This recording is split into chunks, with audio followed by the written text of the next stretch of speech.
Bismillahirrahmanirrahim. Assalamualaikum warahmatullahi wabarakatuh. Alhamdulillahirrabbilalamin. Wassalatu wassalamu ala asrafil anbiya'i wal mursalin Sayyidina Muhammadin wa ala alihi wa sahbihi ajmain, amma ba'du. Bertemu kembali bersama acara Promansa Smart Trend Millennial Virtual tahun 1442 Hijriah dengan tema Light Up Your Ramadan. Dengan pembawa acara saya sendiri, Muhammad Fadil Abdillah, dan telah bersama saya pemateri yaitu Ustadz Abdul Malik. Assalamualaikum Mbak. Waalaikumsalam. Bagaimana kabar Bapak? Alhamdulillah bikhair. Bagaimana aktivitas Bapak akhir-akhir ini? Alhamdulillah, saya menjalankan aktivitas yang dianggap dalam usaha menggapai barokah dan ridho Allah Subhanahu wa Ta'ala di bulan Ramadan ini. Alhamdulillah. Karena sekarang pandemi banyak di rumah gitu ya. Ya Pak. Tentu saja ya Pak, dalam Ramadan ini kita harus mempererat silaturahim walaupun dalam jarak yang terpisah jauh begitu. Iya. Sudah tentunya bagaimana kita ketahui dalil tentang Ramadan ini yang sangat familiar, yaitu tentang puasa yang ujung-ujungnya menjadikan pribadi muslim yang bertakwa. Di samping itu, kita mengetahui bagaimana menjadi takwa, tapi kita tidak mengetahui pengertian takwa itu sendiri apa sih Pak? Ya. Terima kasih Nah Fadil. Assalamualaikum warahmatullahi wabarakatuh. Waalaikumsalam. Ayuhal hadirun, para peserta Promansa, khususnya anak-anakku, siswa dan siswi SMA Negeri 1 Cibadak yang Bapak cintai dan Bapak banggakan, mudah-mudahan saat ini semuanya dalam keadaan sehat walafiat. Amin ya Allah ya Rabbal alamin. Anak-anakku, bahwa Allah memerintahkan kepada kita umat Islam bersaum itu adalah la'allakum tattaqun, supaya kita itu menjadi pribadi-pribadi yang bertakwa. Nah, yang jadi persoalan apakah takwa itu? Ya, kita harus paham, jangan sampai kita menggunakan kata tetapi kita tidak paham artinya. Nah, bisa dilihat dari dua sisi kata takwa itu. Pertama dari sisi bahasa, kedua dari sisi istilah. Dari sisi bahasa atau indalughah, bahwa kata takwa itu dalam bahasa Arab bentuknya itu adalah masdar, berasal dari kata waqa yaqi wiqayah. Waqa yaqi wiqayah itu artinya bisa berarti menjaga diri atau bisa menghindari atau menjauhi secara bahasa. Nah, sedangkan secara istilah itu ada banyak pengertian tentang takwa itu, baik merujuk kepada Al-Quran, kepada Sunnah, atau kaul-kaul sahabat, atau juga kaul ulama. Ada ulama yang mengartikan takwa itu berdasarkan huruf-huruf yang merangkainya, huruf taknya, kopnya, wawunya, misalkan gitu ya, sehingga muncul pengertian tentang takwa. Hanya dari semua pengertian yang ada, simpulnya bahwa takwa itu adalah merujuk kepada suatu konsep bahwa yang dimaksud dengan takwa itu adalah menjauhkan diri dari segala dosa dengan cara melakukan apa yang Allah perintahkan kepada kita dan menjauhi segala larangannya. Sehingga pengertian takwa yang populer di kita itu adalah melaksanakan apa yang Allah perintahkan kepada kita dan menjauhi segala larangannya. Kata-kata itu kan seperti simpel, tetapi ingat bahwa kalau orang sudah bisa melaksanakan seluruh apa yang Allah perintahkan, kemudian juga menjauhi segala larangannya, maka orang itulah yang akan menjadi orang yang berbahagia, yang oleh Allah sudah jelas disediakan surga. Bahwa surga itu adalah uiddat lil muttaqin, bahwa surga itu oleh Allah disediakan untuk orang-orang yang bertakwa. Nah, kita memahaminya bagaimana, apakah orang ini bertakwa atau tidaknya, kita harus bisa melihat dari ciri-cirinya. Dalam Al-Quran banyak diungkapkan, misalkan di awal surat Al-Baqarah, atau juga ada dalam surat Ali Imran dari 134 sampai 135. Saya bacakan lengkapnya dari 133. A'udzubillahi minasyaitonirrajim. Wasari'u ila magfirati mir rabbikum wa jannatin arduhas samawati wal ardh uiddat lil muttaqin alladzina yunfiquna fis sarai wad dharai wal kadhiminal ghaidha wal 'afina 'anil nas wallahu yuhibbul muhsinin. Walladzina idza fa'alu fahishatan aw dhalamu anfusahum dzakarullaha fastaghfaru lidzunubihim wa may yaghfiru dzunuba illallah wa lam yasiru ala ma fa'alu wa hum ya'lamun. Nah, dari ayat itu dalam surat Ali Imran itu bisa dilihat ada 4 ciri orang yang bertakwa. Yang pertama adalah alladzina yunfikuna fis sarra'i wad dharra'i, yaitu orang-orang yang meninfakkan hartanya fis sarra'i wad dharra'i, dalam keadaan lapang dan dalam keadaan sempit. Gitu ya. Jadi infak atau juga kata anfaqa yunfiku infak. Infak itu artinya membelanjakan atau mendermakan. Itu yang disebut dengan infak. Makanya infak itu sifatnya umum. Ada infak fisabilillah, ada infak fisabilis syaitan. Ada apa? Ada infak membelanjakan harta di jalan Allah, ada juga infak di jalan setan. Nah, yang dimaksud di sini adalah infak fisabilillah. Nah, jadi orang yang bertakwa itu dia mempunyai jiwa infak. Dia gemar membelanjakan hartanya di jalan Allah. Nah, fissarai wa darai, baik dalam keadaan lapang ataupun dalam keadaan sempit. Nah, biasanya kan kita kalau berinfak itu kalau sedang apa? Sedang kaya, sedang harta kita leluasa, baru kita berinfak. Tapi kalau dalam keadaan sempit, kita sulit untuk mengeluarkan apa? Mengeluarkan infak. Bahkan ada banyak orang yang mengatakan atau bercita-cita, saya ingin jadi orang kaya karena saya ingin berinfak. Jadi karena saya sekarang belum bisa infak itu karena belum apa? Belum kaya. Nah, sesungguhnya yang dimaksud dengan infak itu sangat luas cakupannya. Bukan hal-hal yang bersifat material saja, infak itu yang harus dipahami ya. Jadi Ananda Fadil, yang dimaksud dengan infak itu baik dengan hal yang bersifat material, misalkan dengan uang atau dengan harta-harta lainnya, atau juga dengan hal-hal yang bersifat non-material, dengan pikiran kita, dengan tenaga kita. Bahkan senyum pun kata Rasulullah apa? Adalah sedekah. Ya, kata-kata yang baik pun adalah merupakan infak. Gitu. Jadi dengan saum akan melatih kita menjadi pribadi-pribadi yang suka apa? Suka berinfak. Nah, Rasulullah Shallallahu Alaihi Wasallam bersabda, misalkan dalam satu hadisnya, "Fattaqun nara walau bisyikkin tamratin, famalam yajid fabi kalimatin thayyibah." Jagalah diri kalian dari neraka meskipun hanya dengan sedekah setengah biji kurma. Setengah biji kurma. Kecil. Setengah biji kurma itu kan kecil, bisa jadi itu dianggap enteng. Nah, itu yang dimaksud dengan dalam keadaan sempit. Jadi kalau kita dalam keadaan sempit, apapun kita bisa melakukan infak dengan harta yang ada pada diri kita. Yang penting niatnya apa? Niatnya ikhlas. Kalaupun sama sekali tidak punya, maka kata Rasulullah itu adalah pamalam yazid fabi kalimatin thayyibah. Kalau kita tidak punya, infak itu bisa dilakukan dengan kata-kata yang apa? Baik. Kata-kata yang baik, kata-kata yang apa? Yang lembut, kata-kata yang tidak menyakiti orang lain. Jadi itu ciri yang pertama ya. Infak itu adalah merupakan ciri yang pertama dari takwa. Nah, kemudian ciri yang kedua dari orang-orang yang bertakwa yang dimaksud dalam surat Ali Imran itu adalah wal kadzibinal ghaid.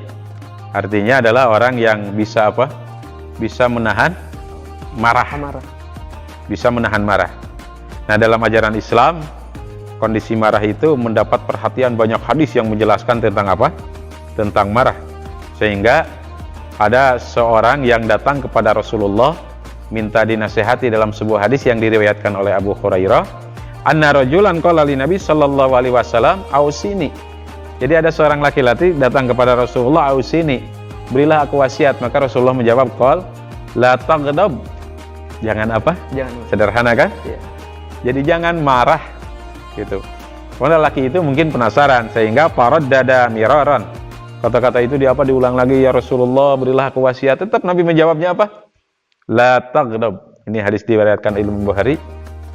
Jadi marah itu adalah sesuatu hal yang ada pada diri manusia yang sesungguhnya itu potensi yang dimiliki oleh manusia. Tapi kalau kita tidak bisa memanage kemarahan kita, kita marah misalkan tanpa ada alasan atau sedikit-sedikit marah, itu akan menjerumuskan kita. Gitu. Sehingga kata Rasulullah lagi, la taghdab walakal jannah. Jadi kalau apa? Kata Rasulullah, jangan kamu marah, maka kamu akan masuk apa? Masuk surga. Jadi kalau kita menjadi orang Islam, di antara sifat yang mulia itu adalah jangan menjadi orang apa? Pemarah. Dan ini adalah ciri orang yang bertakwa. Ciri orang yang bertakwa. Dia orang yang bertakwa itu tidak suka marah. Tak apa hubungannya dengan saum? Saum itu adalah al-imsaku, pengendalian. Ya, pengendalian dari hal-hal al-mufattirat, dari hal yang membatalkan, baik yang membatalkan secara saumnya langsung ataupun membatalkan pahalanya. Dan di antara yang membatalkan pahala saum itu adalah marah. Di orang sering marah, tenenong ujug-ujug marah wae gitu, atau menjadi apa? Menjadi pemarah, maka itu akan mengurangi atau menghilangkan apa? Sehingga kalau kita paham bahwa marah itu akan menghilangkan pahala saum, maka kita akan memengkar malah itu. Dan dengan saum itulah gitu, kalau sudah terbiasa kita mengendalikan diri kita, hawa nafsu kita, sehingga kita menjadi pemarah, maka akan menjadi pribadi-pribadi yang apa? Yang bertakwa. Kemudian yang ketiga, wal'afina aninnas. Wal'afina aninnas. Bahwa orang yang bertakwa itu adalah orang-orang yang memaafkan terhadap orang yang berbuat salah kepada kita. Wal'afina aninnas. Dalam surat Al-A'raf misalkan ayat 199 Allah juga berfirman, "Khudil afwa wa'mur bil ma'ruf wa'rid 'anil jahilin." Jadilah pemaaf dan suruhlah orang yang mengerjakan yang ma'ruf serta jangan pedulikan orang-orang yang bodoh. Kemudian Rasulullah SAW juga bersabda, barang siapa memaafkan saat dia mampu membalas, maka Allah memberinya maaf pada hari kesulitan. Maksudnya gini, jadi kalau ada orang yang berbuat tidak baik kepada kita, ada orang yang menyakiti kita, ada orang yang dolim kepada kita, maka sikap termasuk akhlakul azimah, termasuk akhlak yang agung itu adalah kita memaafkan orang itu. Gitu ya, walaupun kita mampu marah kepada orang itu, misalkan ada anak kecil ya gitu meledek kepada kita, atau maledog terang misalkannya gitu, atau tidak sengaja misalkan melempar batu kena kepada kita. Tuh, kalau kita mempunyai sifat pemarah pasti dimarahi anak kecil itu, karena kita mampu anak kecil kalau gitu, atau mungkin bisa jadi sampai ditempeleng gitu ya. Tapi kalau dia punya pribadi yang apa, pemaaf, dia akan memaafkan walaupun dia mampu kan memarahinya. Atau misalkan seorang atasan kepada bawahan, karena bawahannya misalkan berbuat kesalahan, seorang atasan bisa memarahinya, tapi kalau dia punya jiwa pemaaf maka itu akan diapakan? Akan dimaafkannya. Nah, itu yang ketiga. Kemudian yang keempat, ciri orang yang bertakwa itu adalah walladzina idza fa'alu fahisyatan aw dzalamu anfusahum dzakarullaha fastaghfaru lidzunubihim. Jadi orang yang bertakwa itu kalau dia berbuat kesalahan, ya fa'alu fahisyah aw dzalamu anfusahum, atau dia mendolimi dirinya sendiri, berbuat dolim terhadap dirinya sendiri, dzakarullah, dia cepat-cepat apa? Berzikir kepada Allah. Fastaghfaru lidzunubihim, kemudian minta ampun kepada Allah. Artinya apa? Bahwa pribadi bertakwa itu ketika dia berbuat salah, dia cepat sadar terhadap perbuatan apanya? Dia tidak membiarkan perbuatan salahnya terus-menerus dilakukan. Nah, harus ingat bahwa yang namanya manusia itu kan tempatnya salah gitu ya. Setiap manusia gitu, tidak ada yang tidak berbuat salah kecuali Rasulullah, karena Rasulullah itu adalah maksum dari dosa, ya, terpelihara dari dosa. Kalau seperti kita kan, orang-orang seperti kita itu tidak akan apa? Tidak akan terlepas dari kesalahan-kesalahan, yang namanya juga manusia gitu ya. Tetapi seorang yang bertakwa ketika kita berbuat kesalahan itu cepat apa? Sadar, oh saya itu sudah berbuat salah. Maka sikap ketika kita menyadari kesalahan, cepat-cepat dia menuju kepada Allah. Dia zikir kepada Allah, kemudian dia minta ampunan kepada Allah. Ingat salah satu hadis Rasulullah sallallahu alaihi wasallam, kullu bani Adam khata'un wa khairul khatina at-tawwabun, kata Rasulullah. Jadi setiap anak Adam itu pasti berbuat salah, dan sebaik-baik orang yang berbuat kesalahan adalah orang-orang apa? Orang-orang yang bertaubat. Nah, itulah 4 ciri orang-orang yang bertakwa dalam surat Ali Imran gitu ya. Dalam surat yang lainnya ada lagi ciri-cirinya.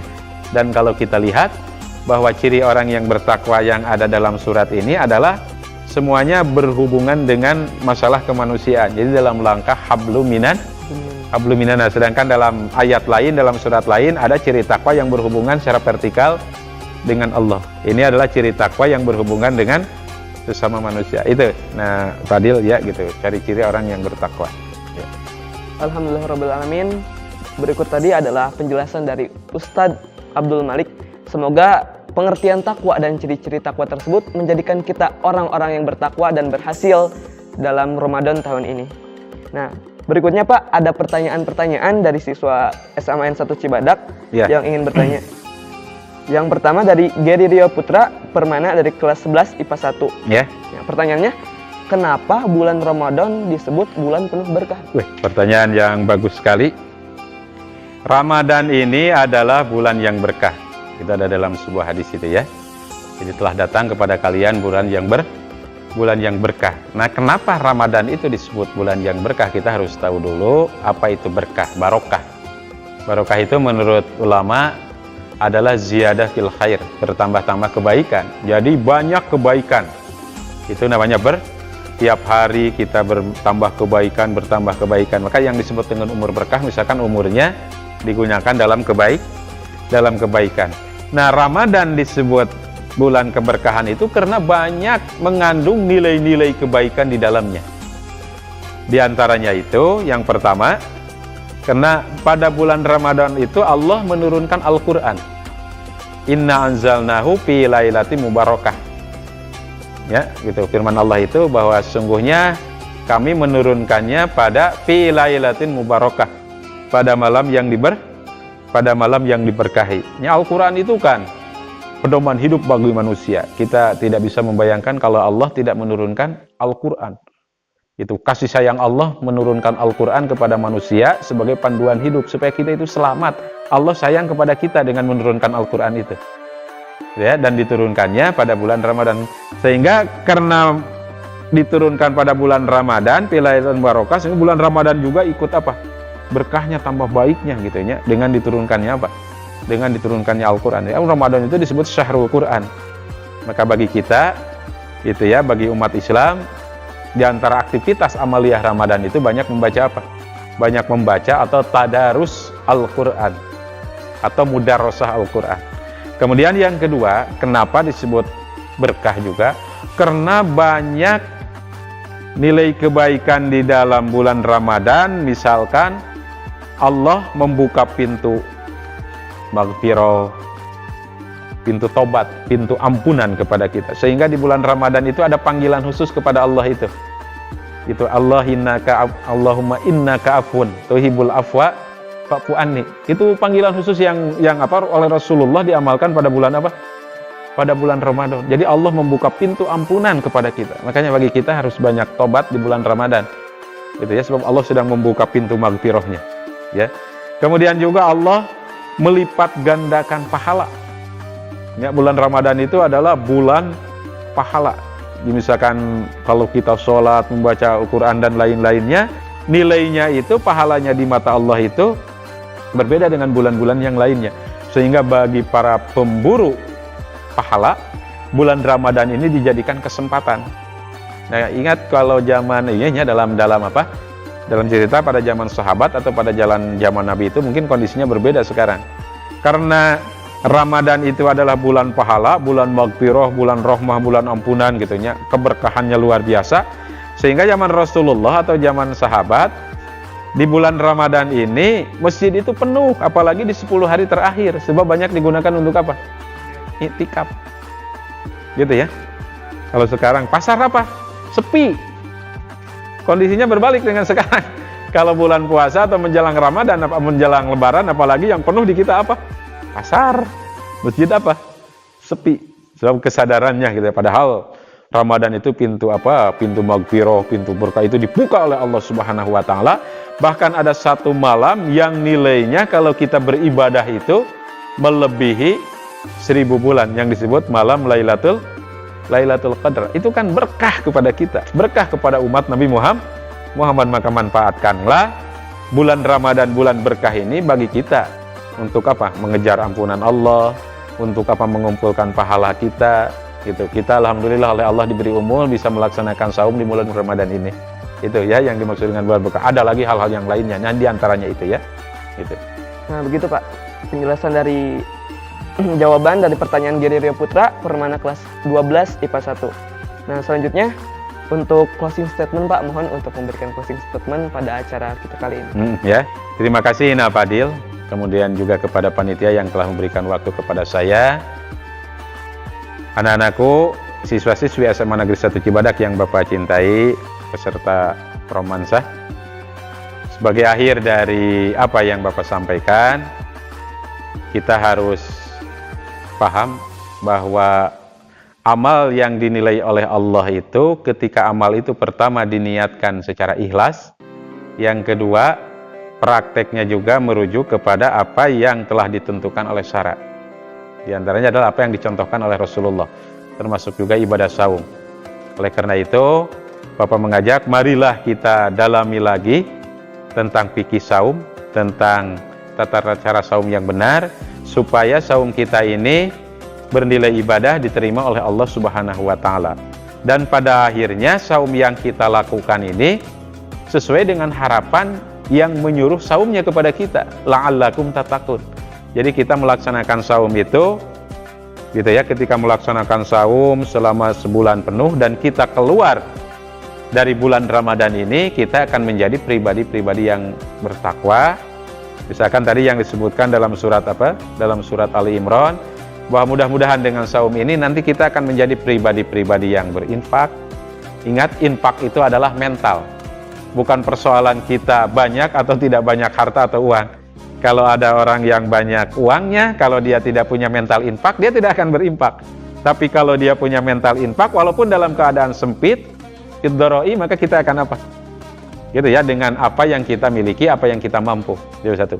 Yang kedua, mudah-mudahan kita juga akan tertanam sifat bisa menahan sifat apa?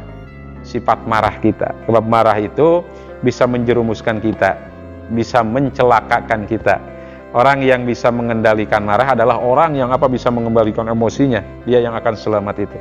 Kemudian yang ketiga tadi ya, mudah-mudahan kita juga menjadi pribadi-pribadi yang suka memaafkan, kemudian menjadi pribadi-pribadi, menjadi manusia-manusia yang ketika kita berbuat salah, kita mengakui kesalahan kita, tidak menutup-nutupi kesalahan kita, tidak mencari pembenaran terhadap kesalahan kita, tapi kita sadar dan cepat-cepatlah bersegera bertobat kepada Allah Subhanahu wa Ta'ala. Kalau kesalahan kita itu berurusan dengan sesama manusia, maka kita harus minta maaf kepada siapa? Kepada manusianya, sebab Allah tidak akan mengampuni, tidak akan memaafkan suatu dosa, ya, dosa yang berhubungan dengan anak Adam kalau tidak dimaafkan oleh orang yang bersangkutan. Nah, kalau kesalahannya kepada Allah, marilah kita bertobat langsung kepada siapa? Kepada Allah. Tak dari itu, mudah-mudahan kita berdoa kepada Allah, mudah-mudahan Allah menerima saum kita, amin. Mudah-mudahan dengan saum kita menjadi pribadi-pribadi yang bertakwa. Mudah-mudahan Allah memberikan kesehatan kepada kita, memberikan hidayah taufik kepada kita. Kita bisa mengerjakan saum selama sebulan penuh dengan keadaan sehat. Amin ya Allah ya Rabbal Alamin. Mohon maaf apabila ada kesalahan dalam penyampaiannya. Hadanallahu wa iyyakum ajmain. Wassalamualaikum warahmatullahi wabarakatuh. Waalaikumsalam warahmatullahi wabarakatuh. Nah, sebelumnya Pak, ada sedikit souvenir dari kami panitia Romansa. Semoga dapat diterima. Jazakallah, alhamdulillah. Ya.